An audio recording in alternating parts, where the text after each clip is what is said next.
So we want to understand that in the times that we are living, in the last days, we are in the new and ultimate covenant that is found in Christ Jesus.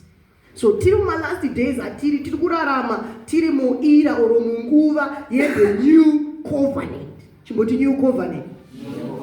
The new covenant in Christ Jesus. The old covenants, angariko, like I'm talking in the Bible, in the Old Testament. The old covenant is a bundle of different covenants that God was making with different parties or men. But this new covenant was entered by God and mankind through his son Jesus Christ. Hallelujah. Whenever covenant I carry the old covenants, covenant with Abraham, covenant with Jacob, Isaac, all those people were wiping down covenants with Israel. Hallelujah. But those covenants, the other part will disappoint, which is the man. But this one, God entered with the mankind in his son Jesus Christ. Hallelujah. Meaning it's a different covenant altogether from the covenants ekutanga. Hallelujah. So the old covenant, as I am explaining, is like my old covenants were imperfect. Nekuti mwari vaipinda ma covenants iyayo by imperfect people. You know, one go cheat. Hallelujah. Munhu anoita sei anochita. Munhu anoita sei anoshanduka. Like husband and wife, they will stand in front of people, and they will make a covenant, and they will make those vows in sickness and in health, and in for better, for worse. But you're not gonna consume to 1 month down the line they are divorcing already. Kuna iwe part yatoshenduka moyo. So mwari vanofamba na Israel kana kuti vanofamba nevanhu all these years in the time past in the Old Testament, but vachipinda covenant with imperfect people who were born in the Adamic nature. Hallelujah. Vari kupinda covenant iyoyo but vari fallen nature. So paizokonzeresa kuti vabreke covenants akadaro andindizvo. So but this one now is the perfect covenant because it's entered by God in his son, the perfect son, in his perfect son Jesus Christ, through the perfect blood of Jesus to imperfect people. Kana kuti for imperfect people. Unzisa zvadikuta tiri kuti mwari varivo vatsvene vakapinda covenant yavo nemwanakomana wavo ari mutsvene kupfurikidza neropa dzvene vati zvichiitirwa isu vasakarurama. So it's a perfect covenant entered by in his son, the perfect son Jesus Christ, through the perfect blood and to imperfect people. Zvikuitwa mankind vasina kururama, but zvaitwa through the perfect son Jesus Christ. Hallelujah. So tireka kuona kuti covenant yasiyana ishi andindizvo imwe iri imperfect zekunoko, but this one, the new covenant, it's a perfect covenant. Hallelujah. It's a what? Chimonyora kuti perfect covenant. Perfect covenant. Which is entered by God in his perfect son through the perfect blood of Jesus. Hallelujah. That's the difference part of it. Yokuti awo mamwe ma covenants akanga ariko nevanhu vasakarurama achipindwa nevanhu vasakarurama nevanhu vari in the fallen nature, but this one mwari vanoita in his own son. Hallelujah. So it's a new covenant. Hallelujah. It's a what? A new covenant. Now that you want the attributes of this new covenant, what makes it special, what makes it new covenant. Hallelujah. Number one, because it was prophesied. Jeremiah yatiri kutaura nezvayo tikaitangira. Let's start from the verse yatoda kutanga nayo. Verse number 31. Behold, the days are coming, says the Lord, when I will make a new covenant with the house of Israel and with the house of Judah. Hallelujah. So this is a more sure word of prophecy that can be trusted. Hallelujah. That we can rely upon because it was prophesied. You know, Jeremiah, prophet Jeremiah, he writes these things. A time that will come that God is showing him, which is the now. That's the time yaionekwa naJeremiah. Mwari ava kutaura kuti there is a time that is coming, which is the now, that I will make a new covenant with the house of Israel, with the house of Judah. So we can rely upon this as God promised it. Hallelujah. Amen. He gave us this as the new covenant. You know, when something is prophesied and it came to pass, this is authentic. Because so we are living in the days akato stempiwa nedenga, because Mwari wakazviratidza kumaprofita ake. In other words, zvakanyatosimbiswa kuti izvi zvichaitika. In other words, tiri kutonzwisa kuti there is a more sure word of prophecy yekuti I can rely on it, kuti there is a new covenant yatovapo, because zvakaonekwa nevakazviona vakazvinyora vakataura nguva ichauya nokuti Mwari akatotaura I will make a new covenant with the house of Israel, which is the now. Kureva kuti takutorarama mumadays akaonekwa naJeremiah. Kureva kuti tikutorarama mumadays akanyorwa pasi Mwari vachiratidzira vana Jeremiah. Hallelujah. The days of the new what? Covenant. Kana chinhu chachambotaurwa so chikaita come to pass, kana kuti kana zvakuitika pane kaweka confidence kawinako nekuti nemwe ndakazviona izvi. Amen. Ndakambozvinzwa izvi. Zvakamboprofitwa izvi kunzi I see you getting married to a very light and tall man. Kana azouya wega unosekerera ndizvo. Kana wazonzwa kuti ndiye, because Satan anogona kugadzira wake kuti light. Hallelujah. Number 2, is different from the previous covenants. Hallelujah. This one, it's a new covenant as it is established upon better promises. It's a perfect covenant. Hallelujah. Why? Because the Lord God had to come himself in the flesh. Hallelujah. Kuzorarama shoko rakavaka nyam. John says in the beginning was what? The Word. The Word was with what? God. And the Word was God. And the Word became what? Flesh, and it dwelt among us. Whatever he came through his Son Jesus Christ. To become a ransom, to become the mediator, offering the holy medium of his blood, and to be the author of the new covenant.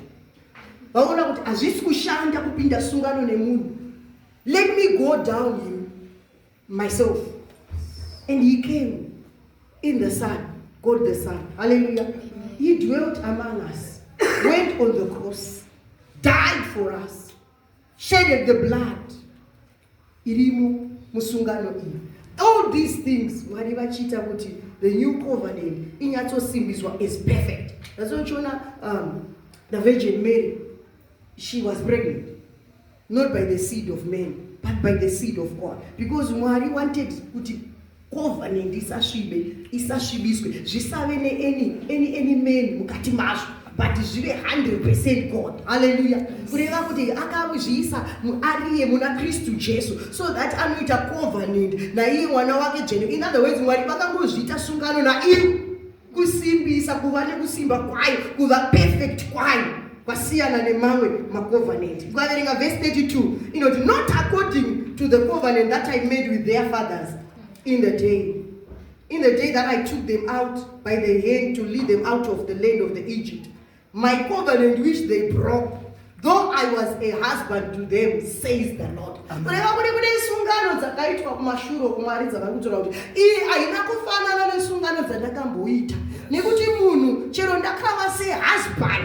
to them, they broke the covenant. My Israelites are the people that saw the greatest miracles. My Israelites are the people vakanyatsoona the hand of God, vakanyatsoona minana yamwari. I can imagine chimbozviisa uriwe mucongregation yaMoses, muchipfurawo uchiona Moses akasimudza tsvimbo, wonyatsoona mvura ichiti wa uchiona sefirimu Moses achiti ngatidarikei and walking uchifamba nepakaoma Red Sea parted pese ipapo moita nzara Mwari vodonhedza manna from heaven mosvika pamara where the water was bitter Moses onamata and the water yoita sweet monzwa nzara moteta suwa nyama Mwari vofemera zvihuta kukwese zvese izvozvo zviri kuitika same greatest miracles but these are the same people who broke the covenant with God vakasvika pakurarama zvisingafadzi Mwari. That's why Judges chapter number 6 inozotaura kuti when they sinned he gave them into the hands of the Midian akavapa vanhu vanovaharvestera harvest yavo nekuti vakanga vatadza. All these things Mwari vaita kuedza kuti zvive zvinoitika kuti vave nesungano yekuti munhu anofamba nawo but zvakaramba. Hallelujah. And he says, though I was like a husband to them, they broke the covenant. So this one now is different. I'm not entering again covenant with men. Hallelujah. Ndiri kupinda sungano yakasiyana neyandakapinda mane madzibaba avo. It is different. Hallelujah. Because this one haina any hand of the man, and this one haina men mukati mayo. It's a perfect covenant. Say new covenant. New covenant. Number 3, it's a heart-based covenant. That's why the word before came in Chitaura, the circumcision of the heart. If there is one thing chinonyengera is the heart. Jeremiah noted, the heart of a man who can know it is so deceitful. Izvezvi ndakagara pano unenge uchitoronga hora ukufunga zvinhu. But this covenant, it's a heart-based covenant. Verse number 33. But this is the covenant that I will make with the house of Israel. After those days, says the Lord, I will put my law in their minds and write it on their hearts. And I will be their God, and they shall be my people. Long back Moses, anotonzi, come and take my law, on the stones and all. Osvika paiona vana veIsraeri vanoita zvavari kuita opwanya ani ndizvo opwanyika odaro odzokera futi kugomo unonzi this time you write them. So zvese izvozvo zvovaita Mwari vachiedza all the law and but this time vari kutaura kuti I will put my law in their minds and write my law on their hearts. That's why Jesu achizoti munoti Mwari chi nemuromo chete vamwe vachiti takaenda kwautiti Mwari taidzinga vati endei kwamakaita mabasa enyu handina kukuziva. Hallelujah. Why? Because unenge washandisa waita zvinhu your heart will not be part of it. But he is saying in those days my law shall be in their minds and I will write it upon their hearts. Kuneva kuti kwane shoko rakupinda muhana dzedu, kune shoko rakuita enter deep down your heart. Mwari vaita take this covenant kunonosvika mukatikati memunhu kuti hazvisisine zvekunze, hazvisisi zvezviri kuitika panze, but inside you. He is now writing his law in our hearts. He says, I will be their God and they shall be my people. Because now tanemira uyake in our hearts. Atichaita zvezvokuti idio mitemo ine gumi.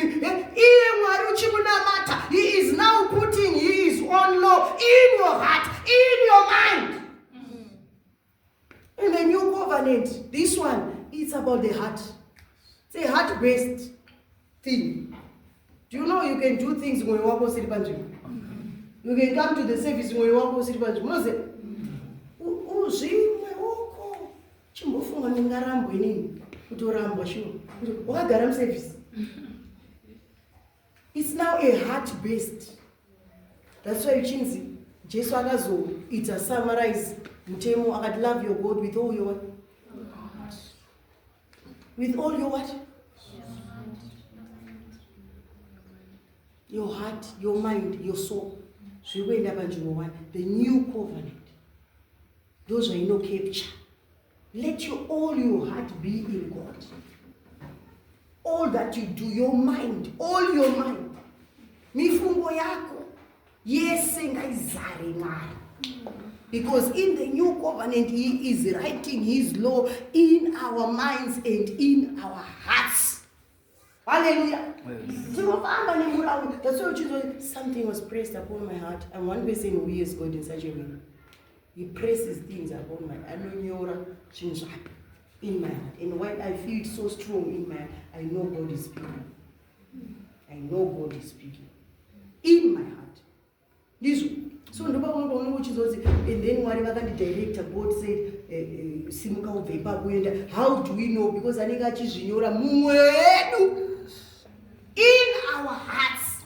That's why in the message here, go and listen to it, because unoda iwewe kuchemera moyo wako kuti moyo wako uite ucheneswe ugone kureceive the laws of God, ugone kureceive the ways of God, ugone kureceive what the Lord is writing in your heart. Hallelujah. Amen. In the new covenant. Amen and amen. Amen. So his laws are now written in our hearts and in our minds by the Holy Spirit. This makes us his people. Hallelujah. This makes us what? His people. And they shall be my people, and I will be their God. This makes us his people, and he is our God as we obey them by his grace which is in us. Tichiobey laws amwari zvinotiita kuti Mwari wiwe isusu tive vanhu vaMwari and ivo vave Mwari, like we are his people. There's a statement zvatinoreva kuti kukanzi they are my people and I'm their God. It means he oversees everything that is to do with us. He oversees everything that is to do with you. God declare what she is my daughter. Pane zvazvinotoreva ndizvo. Vamunzwa amafoni koze kuti chero vasungwa kana kuti pane pauri kwarira foni kwekunzi mwana wangu iye ari kutoudzwa pane zvakuita sei zvapane message atopasira kunzi leave here alone. Hallelujah. Leave here alone. She's what? She's my daughter. Hallelujah. So ndozvikutaura naMwari kuti I will build their God and they will be my people. Tichava muruzhowa rwake, tichachengetedzwa, tichava vanofamba vakaita vane recovering yedenga, because we are his people. Hallelujah. May it be so in these days that his laws will be written in your heart, in your mind, and you become his person. Hallelujah. Amen. Uve wake muzita la Jesu. Amen. Number 4. It's a revelatory knowledge of God-based covenant. Revelatory knowledge of God-based covenant. Let me explain. Jeremiah 31, chapter verse 34. No more shall every man teach his neighbor and every man his brother, saying, know the Lord, for they shall know me, from the least of them to the greatest of them, says the Lord. Hallelujah. So in this new covenant, this covenant makes us move by the revelation. Hallelujah. It makes us move by revelation, as it makes us intimate with Christ, to know him by our hearts. Hallelujah. Kune covenant iri kunzi revelatory blessed. Revelatory knowledge of God based. Kureva kuti kune kakuzaruriwa kanoitika in this new covenant. Hallelujah. It's a covenant yekuti he will be revealed to you, that you know him. Hallelujah. And they will know me from the greatest, from the least to the greatest. Vachandiziva. They go on the days the brother will say, you were ziva Mwari, you were no more. They say no the Lord, but they will know me. So we are in a covenant here, intimacy. Yes. Hallelujah. We are called in this new covenant. We talk about intimacy. You cannot have zita. I am a Christian, I am a believer, yet you don't even have a relationship with God. As we balance, you are a Christian, a believer, but without a relationship with God, because this covenant calls for intimacy, for knowing the Lord, having a revelation of who he is. That's when Jonah Paul, the apostle, cries at one time and say, that I may know him and the power of resurrection. And even if I read that scripture, that I may know him. What about me and you? Outreach. My God. You get it? But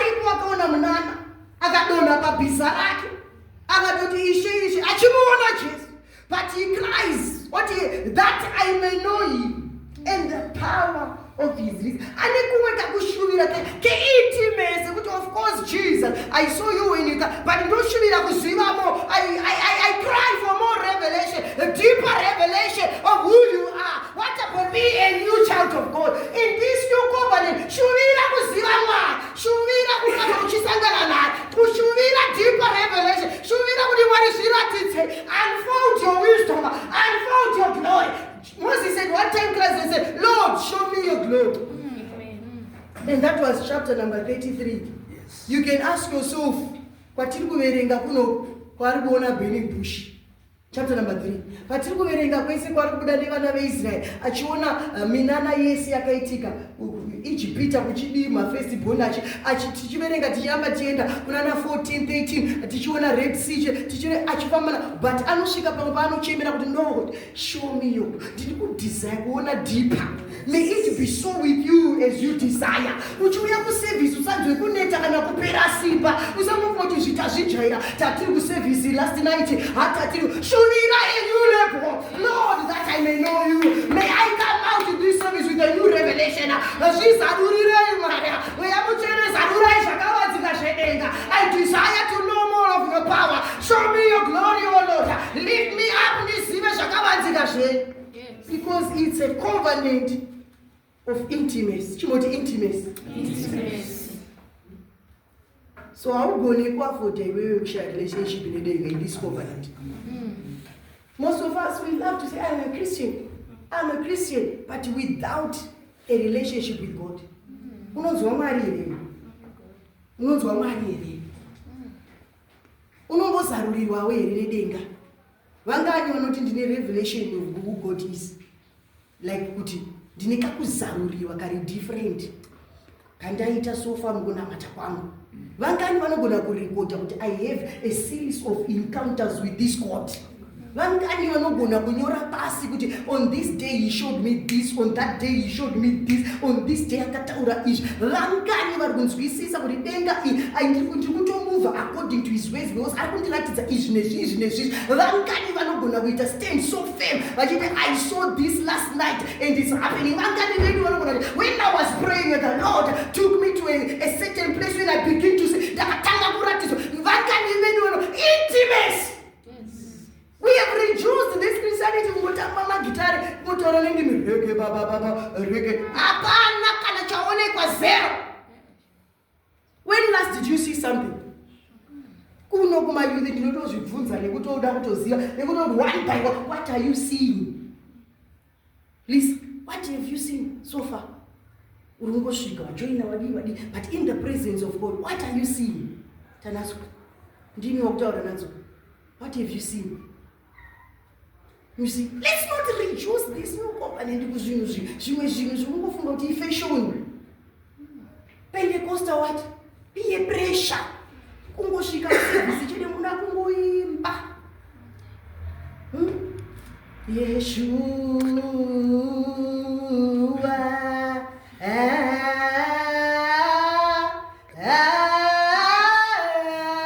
You think it's about your voice? You think it's about the uniform? You think it's about the ministry? Going to every GBMG or whatever you call yourself. Shamari is about intimacy. As I buy Yeshua, I told a revelation. You could I told Yeshua Panguayo. Because you know think I am what a woman and a revelation. Yeshua, you know, it's a matimo. Yeshua, you know, Mutachirem. Yeshua, you know, Sumuzamun about you. But you will because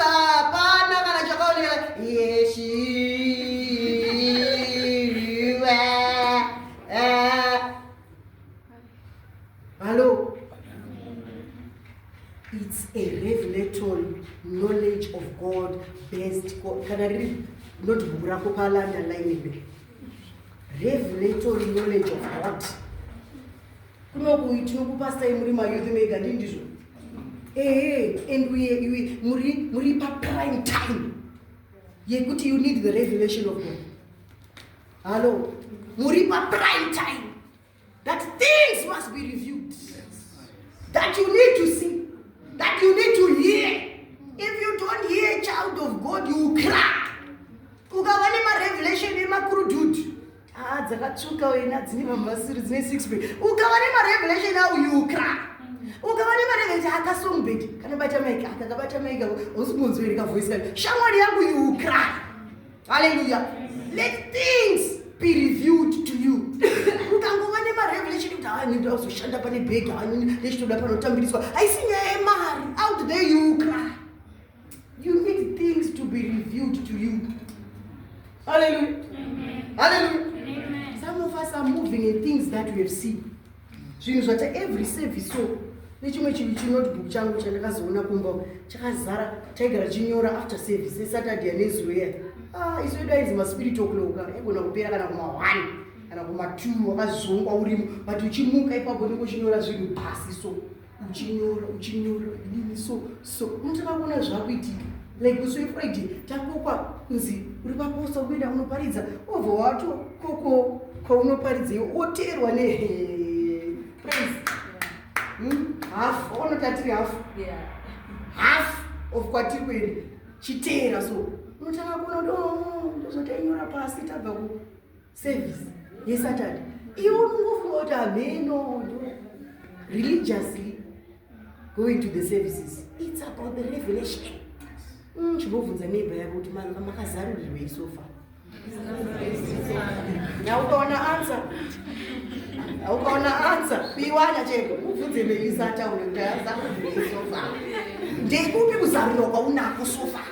At your age, let me tell you this. At your age, please download this. Have the knowledge of God. Izvo zvogava nazvo uzungunutswe. Chero kazonoshandira kuhwange, chero kazonoshandira kuchimanimani, chero kupi when you have the revelation of God, when you have the revelatory knowledge of God. Kana uinayo musungano ino itsva iyi, hauzungunutswe. Takabva pano isusu tiri pasame place, University of Zimbabwe. And here we are, impacting the world. Hallelujah. Vanhu vachiona Mwari. With the same zvakadyarwa because ipapo takadownload. That's why uchiti ukasvika muchape umeme unomonzwa misodzi kudona so because kune zvinhu zvakawanda zvaitaurwa zvakutoona kuti izvi zvatotanga kuitika zvimwe zvichiri kuuya zvi zvatotanga kuitika izvi zvatotanga kuitika izvi ani ndizvo. I have a friend wandaigara naye because isusu tati kumedical school kaso taimbouya early so I have a friend wandaigara naye angasingauya hake kusi you that often aenda ku Catholic Zasulu. So, but during the vacation pipe, I would pull him to the hand and chapel to Namata and was see you so we would go together, Chinamata till 2. So, if I would I would tell you, and didn't even my promise of shower. So each and every time, Yanona's Chitika, she calls me. I remember you saying this. I remember God showing us this. I remember.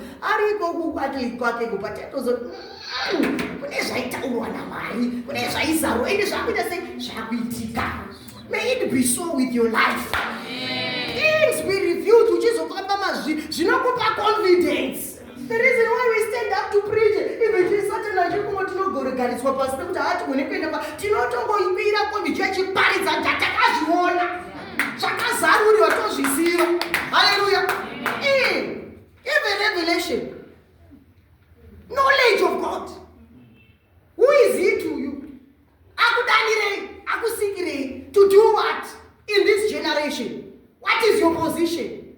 Hallelujah. So in this new covenant, I use covenant but it's knowledge of God. Hallelujah. Have the knowledge of God. Don't be empty. As a Christian, as a believer. Zaruriwa.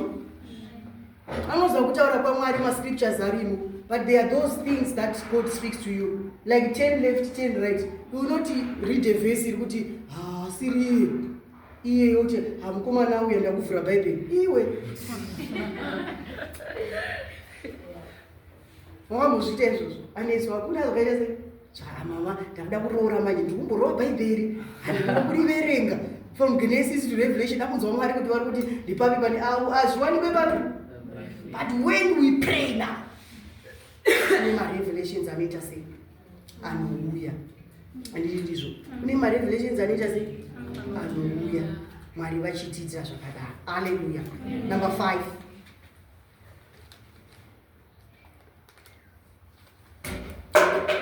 as we finish by revelatory knowledge, know that we no longer know Christ by the flesh. In this new covenant, takumuziva by the Spirit. Hello? Takumuziva by what? By what? In this new covenant, takuziva Christ by the Spirit, tachamuziva by the flesh. Pakawanda kedu tesata tendeuka zvese kuti kuna Jesu waitozviziva amen. Muzwa vese vatinoparidza kwa hapana asingazivi kuti kuna Mwari. But vanomuziva by what? By the flesh. That was when we were not yet in Christ. But in Christ we no longer know him by the flesh. Hallelujah. Takuzarurirwa tipa kwaverenga let me read you. 2 Corinthians chapter number 5:16 says, therefore from now on we regard no one according to the flesh, even though we have known Christ according to the flesh, yet now we know him thus no more. Hallelujah. Atichauziviri ipapo chete vakuti kuna Mwari kudenga, hakuna Mwari kudenga. Muzwa vatemena matatero ndizvo tiri pano, Ishe mazishe vari kumusoro ndiri pachigaro, tiri mana tasvika pano, dai maizoisa ruoko rwenyu, ndizvo vese vari vamwizwa mina matero. Ndikakuziva kuti kune mumwe muchinda ari kupi, hatichamuzivise kudaro. Takutoziva zvaari kuita panguva iyoyo, takuzaruriwa deeper by the Holy Spirit. Maseka mairangarira kamina matero. It's amazing kuti kune vavo vachiriko. Hallelujah. Amen and amen. Number 5, a covenant of forgiveness of sins and iniquities. Hallelujah. Jeremiah 31:34b. For I will forgive their iniquities, and their sins will I remember no more. So in this covenant, sins are forgiven. Iniquities are forgiven. Hallelujah. He says, I will remember them no more. Hallelujah. This is because of the type of a sacrifice that was offered. Hallelujah. For our sins. Hallelujah. Ekuti mando yacho yekuregererwa kwedu iri kubva pane sacrifice yakapiwa. Kare kwainzi every year family imwe neimwe kana vari vepamwoyo vekwaMkwananzi vane mbudzi yavo indizvo chinzi isina gwapa chichiyoro kuti zvivi zvenyu zviregere, but izvozvo mairinyowa muchingorinywa ane ndizvo. But in this new covenant now, Hebrews 9:12, it says, not with the blood of goats or calves, but with his own blood he entered the most holy place once and for all. Hallelujah. With his own blood, Jesus entered the holy place once and for all. So as it says, no. He entered with his own perfect blood in the holy place once and for all. So takaregererwa. Hallelujah. Takakanganirwa kudarika kwedu. Hallelujah. It's a covenant that has given us eternal redemption. Hallelujah. So kuneka system ka Satan ngekuti uchibva uko wasiya mabasa tauya kuna Kristu panguva yauda kupisa kana kusimuka wakamunota anesa tuma flashback okurovera ka flashback so wa but iwewe remember, but you should know that my sins were forgiven. That's why the Bible says now there is therefore no more condemnation to them that are in Christ Jesus. Hallelujah. Hallelujah. Jesus went in the most holy place with his own blood, not with the blood of goats or cows, but with his own perfect blood before God. Hallelujah. So we say, condemn those that was in the past. Chimbo imagine Canary Paul, the one who was so a murderer as he was. Wangotapa vamwe mabu, wangouraya maKristu vese. Ukada kusvika kuti wakuti ndiwo wamira pamberi, wakutanga kutaura nezvaMwari, wakutanga kuparidza kunzi ukada kutanga kukonda akambouraya, pane chaunoite. But when we come to Christ, all those things are forgotten. But zvakare zvaita zvapfuura. Tarira zvinhu zvese zvava zvitsva. In this new covenant, it's a covenant yekuti our sins and our iniquities are forgiven. Handizvo? Kunonzi vana baba vedu vakadyiwa mizambiringa, zvino vana vanzwa neugugu, ndo mainiquities atakamboparidzwa nezvavo. Kuti zvese izvozvo zvava zvichiteera zviri muropa rako, zvichiti iwewe kudzinza kwako kune kamwe karivo kanokonzeresa kusangana nemakesisi, zvakaregererwa. Hallelujah. That's why when you come to Christ, usazvione uri the same with others vasati vaziva Jesu. Because them vachiri muire kuti varimo mainiquities ari kutaura kuti uyu agare panzvimbo, uyu apase, uyu abate mari, uyu achafara irombe. But not with you, because the iniquities were washed out, were blotted out, were erased, were deleted, were cleansed. Yes. Hallelujah. You are now in Christ. Now in this covenant, because iniquities were forgiven. My iniquities, they call forth for the wrath of God. Sakani vamwe vachiti mabloodlines avo unongofari marombe, vanorambwa, havagari mumamarriage, madhivorce kupera, hakubatwe mari, hakuna anonamata, hakuna chino in your bloodline. But I'm here to announce you that there is the perfect blood, my God. There is the perfect blood in this covenant. Hallelujah. But akaregererwa iniquities of the fathers, pesende ako akaregererwa. Hallelujah. So akutisinoza pane kesi igere yakazenge padere. You are now eligible for blessings of the Lord, because all this was forgiven. Hallelujah. Hallelujah. Amen. Tiri kuzvinzwisei? Tiri kuzvibatisisei? Declare kusiyaniswa kwako nevasinganamati. Ramba kuwira pakawira vamwe vese. Ramba kuita kudonhera pakadonhera vanhu. Pama-bloodline limitations. Kunzi pavakangoti this reach this age ndo pazvakadhakwira, pavakangodai ndo pazvakadhakwira, pakabva kucollege ndo pazvakadhakwira. Not with you. In this new covenant, not with you. As you are a child in the new covenant, mwana wa Mwari, hazvingaitike newe urimo in the new covenant. Because iniquities are what? Forgiven. Hallelujah.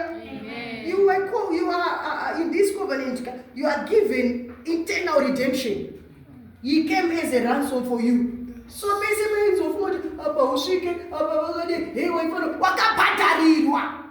was talking to this other girl and she said, "Hi, Pastor, what do you say about Ngozi?" I believe God teacher Christian then there's no reason of the Son of God, because akauya as a ransom. And it is don't assume zvacho izvozvo. Chimboimagine Ngozi dzaive napo nevanhu vangakauraya. But andina one pandinozonzi atindi ukakambonoti vese vandakauraya uyai mweya waMwari wazondibata kuda kupei mombe dzenyu 10 ndikuripa Ngozi yekwana nhiki kwana Stephen kwana ndakabata hembe achiurewa uyai. Hakuna izvozvo. It's only that people love to mix things. Kupinda macovenant ese yakare neino iwe uri in the new covenant, do things in the new covenant. He came as a ransom. He paid it for you on the cross. Oh, sera uchimixa. Muchivanhu chedu kunoti ane Ngozi. Ndakamazora inini kandototinda kuti kana munhu amuna Kristu achisikwa chitsva. Zvakare zvafuna. Don't mention kuti Ngozi, that was in the past. Because hana kuuraya nawo kawo. Ikuti zvekuti atendeuka. Ani ndizvo?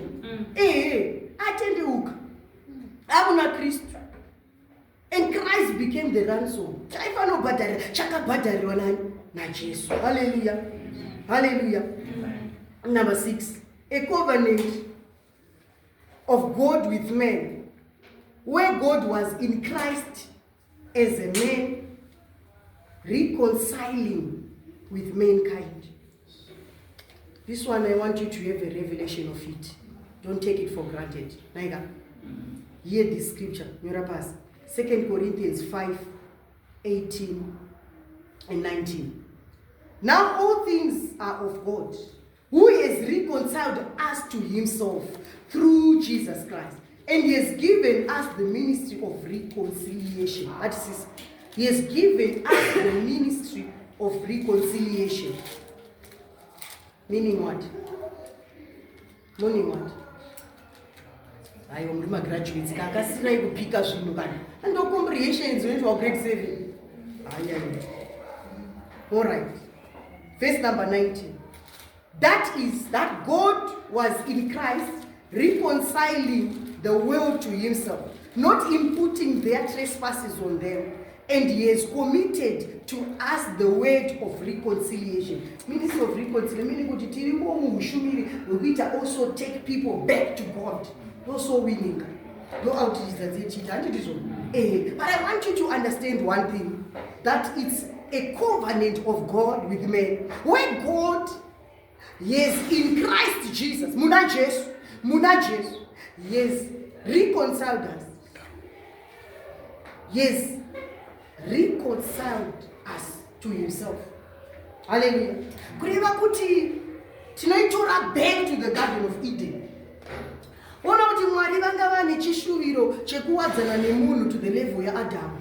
Ukavereka noti he would come, odaidza Adam, ouya nefellowship nemunhu, adinizvo, onyatsotaura naye. Mwari vasika zvisikwa zvese. He never named them. Akazviisa pamberi paAdam, because Adam had the mind of God. Akagona kuziva kuti this is elephant, this is a shumba, this is lion, this is whatever. Achinema adinizvo, because he was still in the same state with God. Yekuti he was in the mind of God. But pakazoita the fall of man, paita devil, anyengera vabviswa in the Garden of Eden. Vakava fallen and they were separated from the presence of God. Vakadzingwa in the Garden of Eden. But now when we talk of the reconciliation in this new covenant, takadzorerwa by the intents of God, by the original intents of God. Yekuti munhu ave with the same mind with God. Yes. Hallelujah. Takadzoreredzwa pakuziva zviri mupfungwa dzaMwari. Takadzoreredzwa pakuziva what God wants to do. Takadzoreredzwa pakupa that same Garden of Eden. You give the man the garden. Umpa zvese kuti have this and this. Orega kutoira, Adam zvekudya zvazvingoripo. Anozonzi zvino zviripo zvese zvazvakaringana. That's the place that we are reconciled, the level 2. Hallelujah. Yeah. How come we don't have the mind of Christ? Yet we are believers. You see the error? It's because we don't understand the level of reconciliation. Mwari pavakaluzira munhu padzokere paGarden of Eden in his presence. Kaverenga vanhu vanokuudza kuti physically Garden of Eden, scholars anoti it's nowhere to be found, because it was a state yet the presence of God. It was representing men in the presence of God. You come back to the presence of God.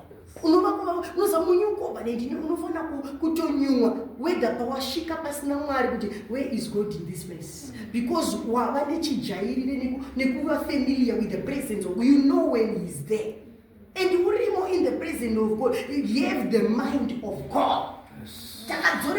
In the presence of God, and at any given time, you should have the mind of God. You should understand what God is doing. That's why Jesus, you would hear him say, for in 3 days I'll do this and this. I do what I see my Father do. I am in one accord, because that is a level of reconciliation. So as believers, we are called to the same reconciliation. In this new covenant, you must be able to know what God is doing and do the same. You must be able to be understanding. So you must be able to see what He's doing. You must be able, because what? And how many times have you preached, but now what? But how many times have you ministered, but now what? Hallelujah. Yet in this covenant, it's a covenant. We are reconciled back to the presence of God. Hallelujah.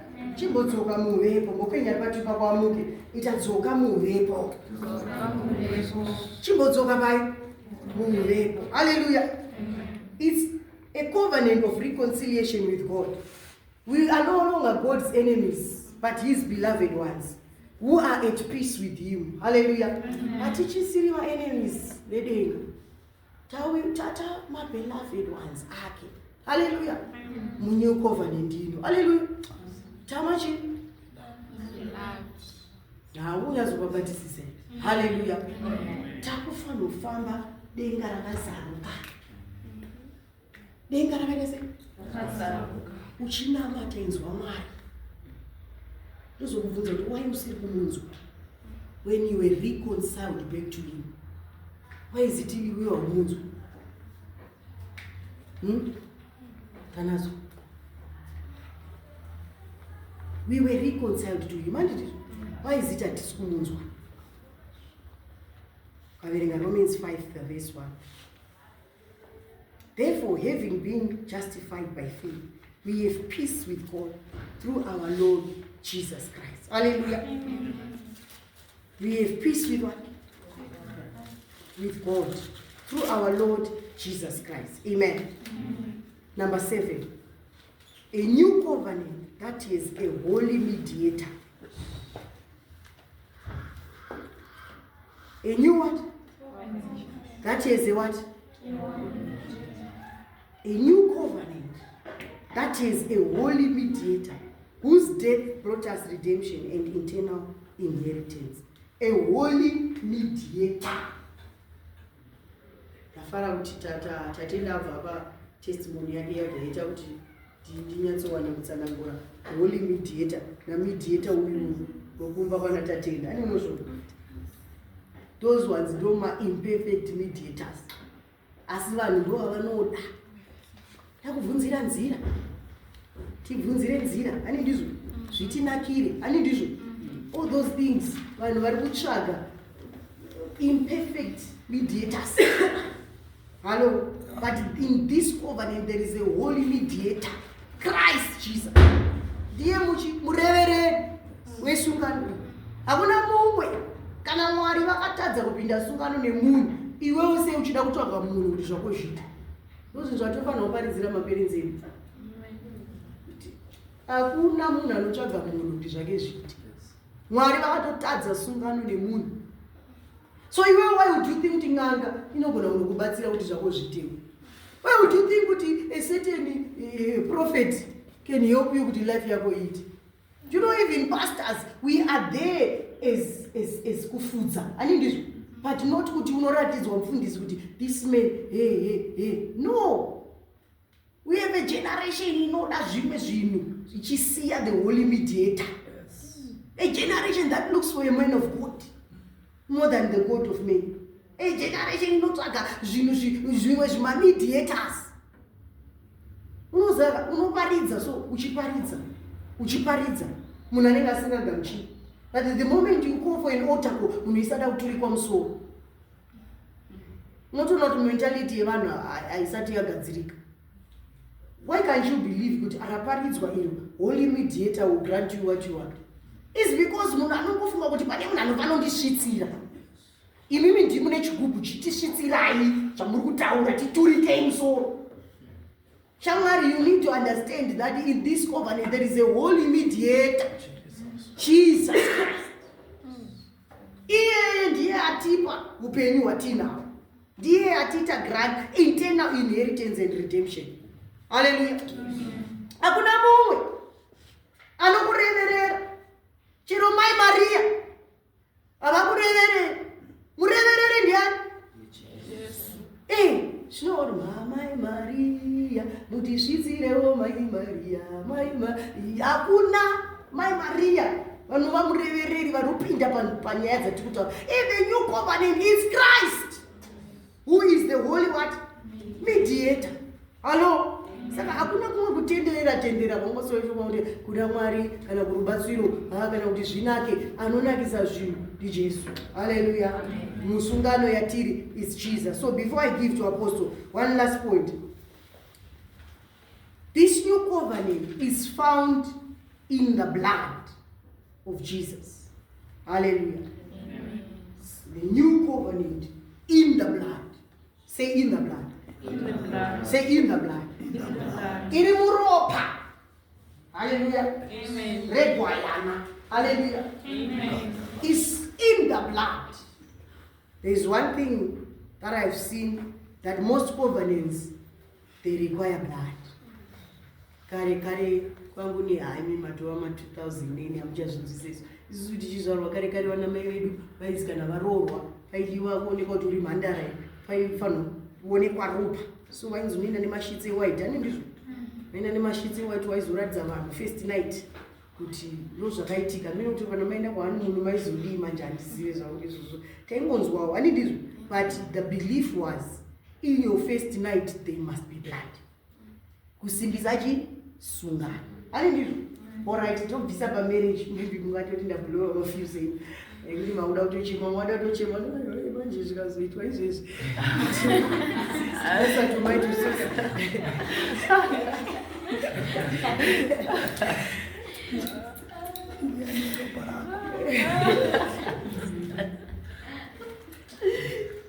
sungano dzinoitwa nevasinganamati, sungano idzodzo makatarisisa panotoita shedding of blood.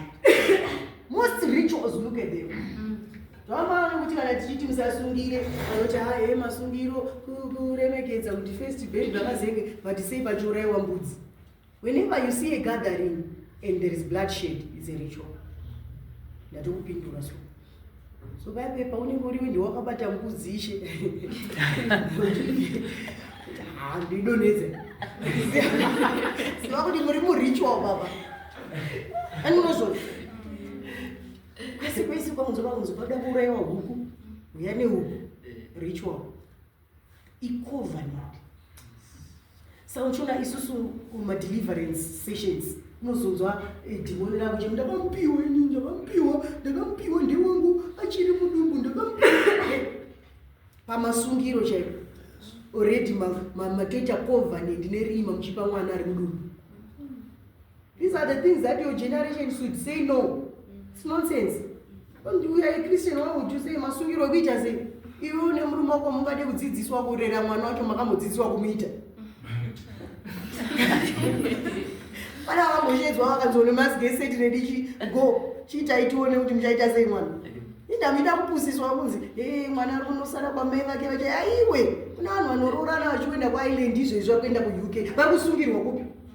Havasi wachengeta vana vavo vega in a foreign land. Kune varungu vanenge vaneka mwana kanenge kasina kana heti nhova iri panze unokuona uda kudzidziswa kupfeka bhutisi mwana anopfekeza tanadzo musapusiswe nemarituals echivanhu. Vambodzoka pamama anomuti mwana wamboratidzwa iwe ukangomuzvara unogona kumuchengeta wamudzidziswa kumuita. Your answer dandi mukuanzika panodonha ropa marituals anenge achitoitwa iwe unenge uchibatsiridza uripo zvese andinozvona pane tumwe zvinhu zvatinonyangirwa nechivanhu tse uchiona kuti kune kamwe kapateni kekuti kanobva from one generation to the other, then you wonder kuti kuzvikucrossa sei to generations. It's because of the same things we do. Isusu ignorant. Pane makristu asingambobvunze mamwe I question chikristu chako kuti usina kakubvunza kamwe kuti zvikuitirwe izvi. Mamwe hai ndauya ndovenzo praise kana ane ndumbuso unokatora ndovenzo haubvunzi hai mama ndovenzo uye kuita zviri kuitirwe masungirwe kuita sei ari kuitirwe. So those things you should know kuti every covenant yairequire blood, and in this new covenant it's in the blood of Jesus. So akuchisina kutakura huku makamhanya unogezwa munyama. No. Akuchisina kugeza nesteri. Hallelujah.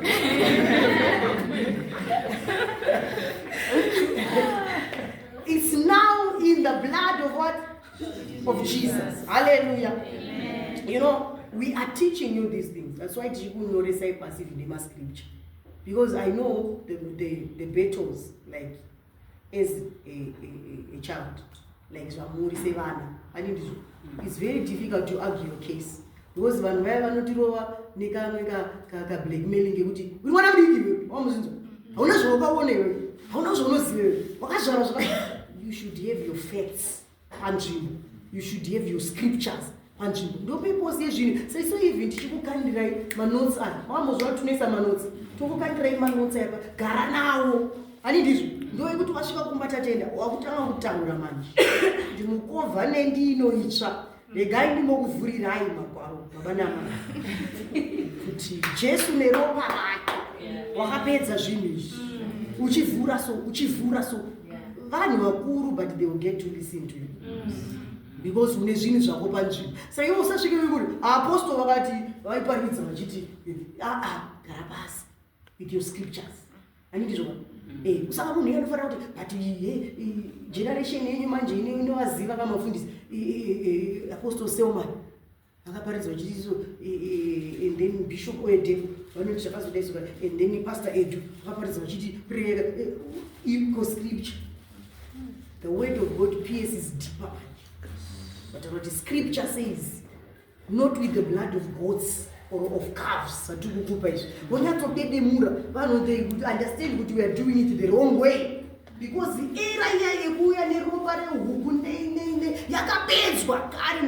because he presented his own blood. So we now have the new covenant which is in the blood of Jesus. So at one time in Genesis, I heard the voice of the blood of Abel. I heard the voice of... So there is a voice of the blood. So we are in the covenant that is in the blood of Jesus. And the voice of the blood is speaking better things than the blood of Abel. And is speaking on your behalf in front of God, crying for better things for your life. Riri kutaurira pamusoro peupenyu hwako. Pane rimwe blood rako bloodline patterns akamboitika because blood rekwaunobva rakambotaura. Haleluya. Uchiri kufamba usati waziva Mwari. Kune zvinhu zvakawanda zvawakasangana nazvo because kune ropa rawakatakura rane zvaraitaura. Amen. But there is a new blood that is in this covenant yawasvika. In now Christ Jesus. It is the blood of Jesus that is speaking on your behalf. Hakuchisina kuti when you enter a place kunoonekwa risiriro no kunotaura raJesu. Saka kana kune chiri kutera maybe chepamwoyo chiri kuti uyu haemployeke, the blood of Jesus is speaking better kuti he deserves the employment. Inokupa vacancy pasina vacancy. The blood of Jesus inokusimudza pasingasimudzirike pasingatarisike kuti pangasimudzirwe munhu. The blood will speak on your behalf. It's a covenant in the blood. Hallelujah. Inotaura zviri nani pamusoro peupenyu hwako. Kune ropa rakambodeurwa remunhu rei kare kudzinza raunobva kana kunzvimbo yaunobva kana mheno kwawakaberekerwa. But there is a blood that was shed on the cross of Calvary.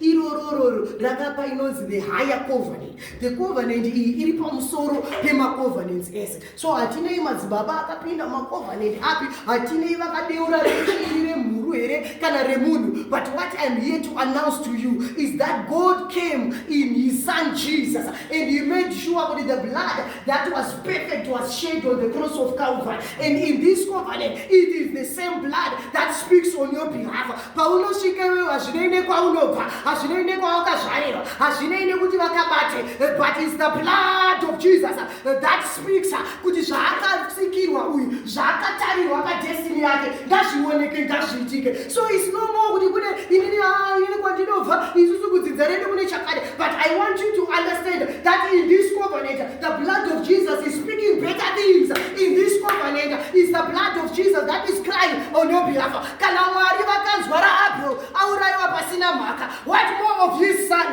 who was not with sin but he became sin for us, who was rich but he became poor so that we can be rich, who was not sick but he carried all our sicknesses and nemavanga ake takaponeswa. He did it for us and it's the same blood that is speaking. This was finished on the cross of Calvary. Why is it arimuno musunganoita achiri kurwara? Why is it arimuno musunganoita achiri kureka? Why is it ane poverty ane urombo ini ndakava ini poor so that we can be rich? It is the blood that is speaking. Kuti uyu kana achita chinobatika ngatichobatika because vanoti Mwari, I have come for you. Hallelujah. Amen. So that you may have fruits and fruits that remain. Yes. Hallelujah. Amen. Hallelujah. Amen. It is the new covenant in the blood.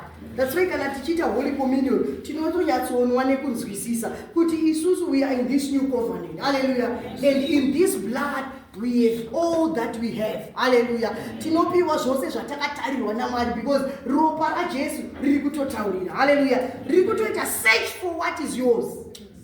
Asati achibata praise. In the books, in the volumes of the books, it's written that by 2025 anofana ngani by a certain stage, but you look with but asati zvaitika, and the blood speaks on your behalf better things, crying for your destiny, crying for what was originally intended kuti anesungasha izvozvo zvakaita kunzi ngakuchive nemwana uyu. May it be so. May none of us panapa aite miss anything chawakatarirwa nedenda ngachizadziswe nekuti ropa raJesu riri kukutaurira. Hallelujah. In this new covenant, may you know you better. Hallelujah. May you have the revelatory knowledge of God. Hallelujah. May you be intimate with Jesus. Hallelujah. Mucovenant icha isusu tiri muna Jesu tapinda musungano icha. So hatina ine sungano dzakamboitwa. Hallelujah. But what you understand is that we are now in this new covenant. Hallelujah. In the blood of Jesus. In the blood of Jesus. And the blood is speaking on our behalf. So as I give Apostle Vachipedzisa, I want you to know this thing. That sungano iyi yaMwari naBaba haine chekuita newe. Most of us, we see, we look at ourselves, what do I have? Whom do I know? Ndinani wangu ndinozosimudzwa sei? It's not about you. It's about God and His Son. Hallelujah. Hazvinei chekuita nani. Kusimudzwa kwako hakuna ine input yako sha. It's about the what? The covenant. Kuchengetedzwa kwako hakuna ine kuti iwe uri papi kana kudi, but it's about the what? The covenant. Hallelujah. It's about the what? We get that example from Mephibosheth. Hallelujah. Zvekuti anga akaremara ari kulodipa zvese izvozvozvo pamberi pesungano hazvina kuva chinhu. But when David remembered the covenant that Jonathan, God, Mephibosheth akasimudzira. Hallelujah. Kureva kuti state yauri nekwauri nei izvozvozvo kana takutaura zvecovenant hazvisvikipo. Hallelujah. Because inyaya yesungano yaBaba nemwanakomana. Hallelujah. That's how Jonah zvichidzika kana tichiparidzira vanhu. Even ari padeathbed. Preach to him. Say gamuchira Jesu. Achitotendeuka unomuona ariko kudenga. It's because hazvina kunyanya chekuita but sungano. Ane ndizvo. Sungano yaMwari naBaba inoti ngavaregererwe zvinhu. Agamuchira aregererwe zvinhu. Ane reward. Ane ndizvo. Iwe wozvibvunza kuti Mwari akararama mazodai akazenga uda kuexplain the person, but Mwari vanenge vatarisa the covenant on the cross. May God give us a better and a deeper understanding in this new covenant. Hallelujah. That we may know you better. Hallelujah. In the name of Jesus. Amen.